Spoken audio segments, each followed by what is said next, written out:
அன்புள்ள அப்பா எபிசோடு 25.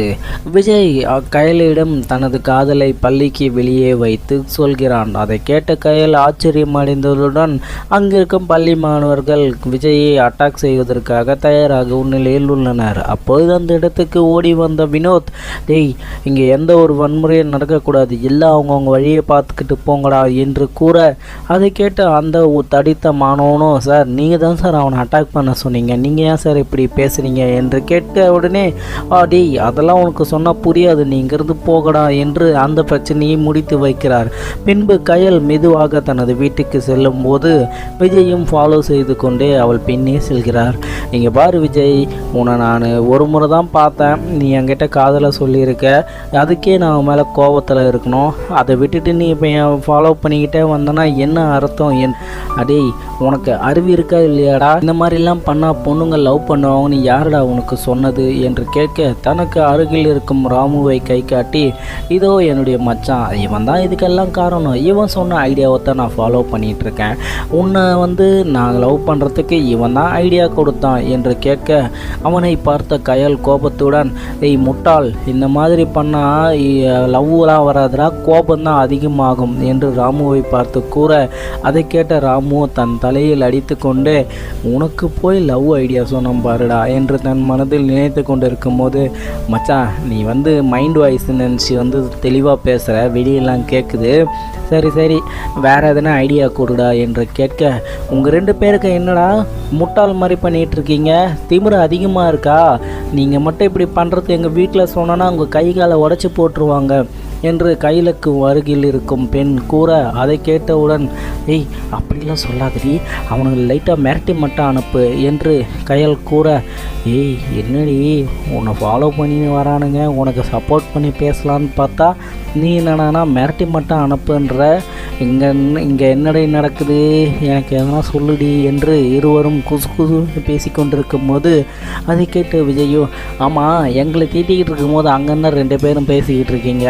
ஐயோ உங்கள் அப்பா அம்மாவை பார்த்து நான் பயந்துட்டோம் என்று விஜய் கூற, ஆமாம் எல்லாரும் அப்பா அம்மா கிட்ட சொன்னால் பயப்படுவாங்கன்னு கேள்விப்பட்டிருக்கேன், இவன்னா அதை கொஞ்சம் கூட கண்டுக்காமல் இப்படி பேசிகிட்டு இருக்கான், காதலுக்கு கண்ணு தெரியாதுன்னு தான் சொல்லுவாங்க, ஆனால் இவன் என்னடி கண்மூடித்தனமாக இருக்கான், யாருன்னு எதிர்க்க பார்க்க மாட்டான், இவனை எப்படி தான் நீ சமாளிக்க போறியோ கயல் என்று அவள் கூற, உடனே விஜய், ஆமாம் நீங்கள் 2 பேரும் இப்படியே பேசிக்கிட்டு இருந்தால் டைம் போகுதில்ல, நீங்கள் சீக்கிரம் வீட்டுக்கு போனால் தானே நாங்களும் திரும்பி வர முடியும், வீடு வேறு எவ்வளோ தொலைவு இருக்குதுன்னு தெரியல, எங்கள் மாமியார் மாமனார் எப்படி இருப்பாங்கன்னு தெரியல, அவங்களே நான் பார்க்க தேவையில்லையா, சீக்கிரம் என்னை வீட்டுக்கு கூட்டிகிட்டு போ என்று விஜய் கேட்க, ஏய் நீ அளவுக்கு மீறி பேசிகிட்டு இருக்கடா, எல்லாமே ஒரு லிமிட்டு தான், இதுக்கு மேலே நீ பேசின அவ்வளோதான் உனக்கு, என்ன டார்லிங், மாமா மேலே எவ்வளோ கோபமாக இருந்தாலும் இங்கேயே பட்டுன்னு சொல்லிவிடேன், நீ தேவையில்லாமல் எதுக்கு வீட்டில் போயிட்டு சண்டை போட்டு கிடக்கணும், அது இல்லாமல் எங்கள் மாமியாரும் மாமனாரையும் பார்க்கணும், சரி நீ சீக்கிரம் கூட்டிகிட்டு போவா, டேய் இதுதான் லிமிட், இதுக்கு மேலே நீ பேசின அவ்வளோதான் உனக்கு என்று கயல் கூற, அஜிஜிச்சோ என் செல்லம் கோவப்படும் போது கூட இவ்வளோ அழகாக இருக்காளே என்று விஜய் கூற,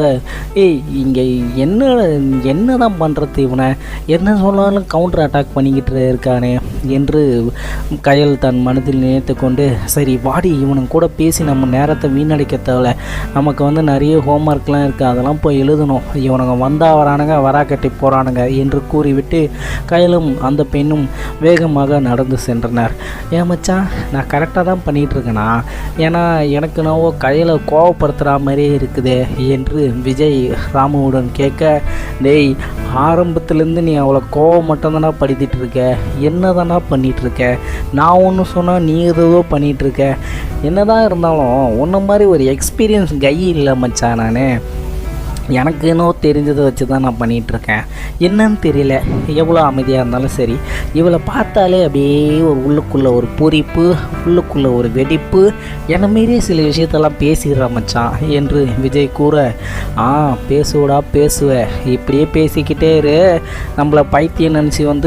வண்டியில் தூக்கி போட்டு கூண்டு போட போகிறாங்க, அங்கே பாரு அவங்க போய் ரொம்ப நேரம் ஆகுது என்று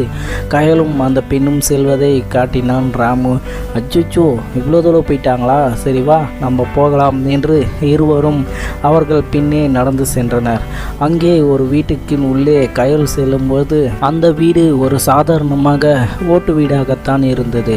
ஆமாம் மச்சான், இந்த மாதிரி ஏரியாவிலலாம் இந்த ஓட்டு வீடு தானே வந்து ஃபேமஸ்ஸு, ஏன் இந்த இடத்துலலாம் வந்து தலாலாம் வைக்க மாட்டுறாங்க என்று கேட்க, டேய் ஒரு நோவோ சொந்த மாமனார் வீட்டுக்கு வந்த மாதிரியே பேசிகிட்டு இருக்காரு. ஏண்டா அந்த பொண்ணு வீடு இந்த ஏரியாவில் இப்படி தான் இருக்கும், அதுவும் இல்லாமல் அவங்க ஏழை தானே என்று கூற, ஆமாம் இல்லை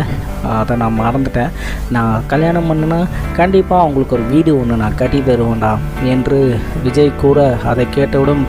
வெளியே நின்று அவர்களை 2 முறை பார்த்துவிட்டு உள்ளே சென்ற கயல் கதவை மூடிக்கொண்டாள். சரி மச்சான், உள்ளே போகிற கதவு அடைச்சிடுச்சு, இதுக்கப்புறம் நம்ம வெளில போக முடியாது, வா நம்ம மறுபடியும் ஸ்கூலுக்கே நடந்து போவோம், அங்கே என்ன காஞ்சி போன சப்பாத்தி தான் கிடைக்கும், அதை சாப்பிட்டுட்டு உன் கனவு தேவதையே கனவுலே காணு என்று ராமு கூற இருவரும் நடந்து சென்று கொண்டிருந்தனர். அப்பொழுது அவர்களை தடுத்து நிறுத்தும் வகையில் அந்த பக்கம் ஒரு ஜீப் வேகமாக வந்து நின்றது. அதிலிருந்து 4-5 பேர் கையில் கட்டையுடன் அங்கே நின்று கொண்டிருந்தனர். அம்மா, உங்களை யாரா ராமு என்று கேட்க விஜய் உடனே, ஆமாம் அதெல்லாம் உங்களுக்கு எதுக்கு நான் சொல்லணும், ஆமாம் எதுக்கு நீங்கள் என்னுடைய வழியை மறைச்சி நிற்கிறீங்க, கொஞ்சம் தயவு செய்து தள்ளி போனீங்கன்னா உங்களுக்கு ரொம்ப நல்லது என்று விஜய் கூற, அதை கேட்ட அந்த அடியால், டேய் என்ன நாங்கள் கையில் கட்டையோடு நின்றுருக்கோம், எங்களை பார்த்தா உனக்கு ஜோக்கர் மாதிரி தெரியுதா என்று கேட்க, என்னடா என்று அவன் கேட்க உடனே அதற்கு விஜய், ஆமாம் உங்களெல்லாம் பார்த்தா எனக்கு அடியாள் மாதிரியே தெரியல, ராமு தானே கேட்டீங்க, ஏதோ எனக்கு பக்கத்தில் இருக்கவானே இவன் தான் ராமு என்று அவனை காட்ட, டேய் மச்சான் அந்த பொண்ணு சொன்ன அந்த மாதிரியே அவங்க அப்பா கிட்ட சொல்லி அடியாரில் வந்து வர வச்சிட்டாடா, நம்ம இங்கே கொஞ்சம் ஜாகிரதையாக இருக்கணும்டா என்று ராமு கூற, நீ ஒன்றும் கவலைப்படாத மச்சான், இவங்களாம் சுண்டக்கா பசங்க, அவனுங்களாம் லெஃப்ட் ஹேண்டில் பண்ணிவிடுவேன் என்று விஜய் கூற, அதை கேட்ட ராமு அதிர்ச்சி அடைந்தான். இவன் என்ன பைத்தியம் ஆயிட்டானா, இப்போ தான் காதலை சொல்லி ஒரு பொண்ணு பின்னாடி லோன்னு இத்தனை கிலோமீட்டர் நடக்க வச்சான், அதுக்கப்புறம் இப்போ நம்மளை அடிக்கிறதுக்கு வந்த அடியாளுங்களை பார்த்து லெஃப்ட் ஹேண்டில் பண்ணுறான், இதெல்லாம் அவனுங்க கேட்டால் நம்மளை பின்னி பெடல் எடுத்துடுவானுங்க போலையே என்று ராமு தன் மனதில், மச்சான் நீ இப்படிலாம் பண்ணாதடா, அவனுங்களை பார்க்குறதுக்கே பாரு பயங்கரமாக இருக்கானுங்க, அதுவும் அந்த குண்டா கருப்பாக இருக்காங்களா, அவன் பார்க்குற பார்வையே சரியில்லை மச்சான், அப்படியே எனக்கு ஒரு மாதிரி இருக்குது, நான் சின்ன பையன்டா உன்னை நம்பி இங்கே வந்தேன், என் கையை காலை உடச்சி விட்டுறாதடா என்று ராமு கெஞ்ச வகையில் கேட்க, அதை கேட்டவுடன் விஜய் மலர் என்று சிரிக்க ஆரம்பித்து விட்டான். மச்சான் நான் இருக்கும் போது நீ எந்த விஷயத்துக்கு கவலைப்பட தேவையில்ல, நீ கையலுடைய அண்ணனா போயிட்ட, உயிருக்கு எது வந்தாலும் நான் தானே காப்பாற்றணும் என்று விஜய் கூறும்போது அந்த அடியால், ஏய் அப்போது உன்னுடைய லெஃப்ட் காலை வந்து பார்த்தோன்னா நாங்கள் கட்டையை வச்சு அடிப்போம்மா, அதில் உன் காலை உடஞ்சிருமா, நீ உடனே இந்த வாலிபால் போட்டியிலேருந்து வெளியே போயிடுவியா என்று கூற, என்னது வாலிபால் போட்டியா என்று விஜய் கேட்டவாறு, ஆமாம் நீங்கள் தான் வந்து அந்த ஸ்கூலில் ஒரு மெயின் பிளேயராக, உங்கள் 2 பேர் கை காலை உடைக்க சொல்லி எங்களுக்கு உத்தரவு வந்திருக்குது என்று அவன் கூறும்போது சிறிது நேரத்துக்கு முன்பு விஜய் தான் பணக்காரன் என்று தெரியவதற்கு முன்பே பள்ளியில் விளையாட்டு போட்டியில் இருவரும் சிறப்பாக விளையாடி கொண்டிருப்பதை பார்த்த வினோத் சில தனக்கு தெரிஞ்ச அடியாட்களை நியமித்து அவர்களுடைய காலை உடைக்க சொல்லி அனுப்பி வைத்தான். அதன் பிறகுதான் அந்த ஸ்கூல் ஹெட்மாஸ்டர் கூறி அனைத்து விஷயங்களும் நடைபெற்றது. இந்த கலவரத்தில் வினோத் அனுப்பிய ஆட்களை திரும்ப பெற மறந்து விட்டான். டேய் அந்த வினோத் சார் தாண்டா இதுக்கெல்லாம் காரணம், நல்லவன் மாதிரி பேசி அந்த பிரச்சனையிலேருந்து நம்மளை விலக்கி வச்சுட்டு இங்கே அடியாலை விட்டு நம்மளை வந்து அடிக்க ஆரம்பிச்சிருக்காண்டா, அந்த ஆளை நம்ம சும்மா விடக்கூடாதுடா என்று ராமு கூற, அதை கேட்டவுடன் ஓ அந்த ஆள் இப்படிலாம் பண்ணுறானா, சரி நான் அவனை ஸ்கூலுக்கு போய் பார்த்துக்கலாம், முதல்ல அதுக்கு முன்னாடி இங்கே இருக்கவங்கள பார்த்துக்கலாம். ஆமாம் மச்சான் உனக்கு சண்டைலாம் தெரியுமா என்று கேட்க, என்னது சண்டையா அப்படின்னா என்ன, இந்த ஃபைட் படத்தெல்லாம் ப்ரூஸ்லி ஜாக்கி சானும் பறந்து சண்டை போடுவாங்களே அந்த மாதிரியாடா என்று கேட்க, அடா ஆமாடா அதெல்லாம் நீ ஃபைட்லாம் பண்ணியிருக்கியா இல்லையா, டேய் ஒன்று பின்னாடி வந்தால் அழிவின்னு எனக்கு தெரியும்டா. ஆனால் இவ்வளோ சீக்கிரத்தில் அழிவிங்கிறது நான் எதிர்பார்க்கவே இல்லைடா. எனக்கு அதெல்லாம் தெரியாதுடா, ஆளை விடுடா என்று ராமு அழுதவாறே கேட்க, அதை கேட்டவுடன் சரி சரி நீ அழத்தவல, நான் அதை டீல் பண்ணிக்கிறேன், நீ அமைதியாக போய் நில்லு, உன் மச்சான் என்னென்னலாம் பண்ணுறங்கிறத பார்த்து தெரிஞ்சுக்கோ என்று கூறும்போது அந்த அடியால், ஏய் சின்ன பையன் நினச்சா நீ என்னடா ஓவராக பேசிகிட்டு இருக்க, இங்கே பாரு எல்லாம் உன்னோட வயசில் பெரியவங்க, ஆள் எல்லாம் இப்படி இருக்கும், இந்த சின்ன பையன் எங்களை அடிக்க போறியா? ஒழுங்கு மரியாதையாக சொல்கிறேன், நீங்கள் உங்கள் கை காலை நீங்களே அடித்து உடச்சிக்கங்க, தேவையில்லாமல் எங்களை அனுப்பி நாங்கள் அடித்து உங்கள் கை கால் இல்லை மூஞ்சி முகரெல்லாம் பேந்துட போகுது என்று அவன் கூற, அண்ணா ரொம்ப நேரமாக டைலாக் பேசிகிட்டு இருக்கீங்க, ஆக்ஷனுக்கு போவோமா என்று விஜய் கேட்க, இங்கே பாடுறா சுண்டக்கா பையெல்லாம் நம்மளை ஆக்ஷனுக்கு கூப்பிட்றான், டேய் இவனெல்லாம் அடிக்கிறதுக்கு எனக்கு பாவமாக இருக்குது, நீ இப்போ ஒரு தட்டிட்டு வாடா என்று அருகில் இருக்கும் ஒருவனை கூற, அவன்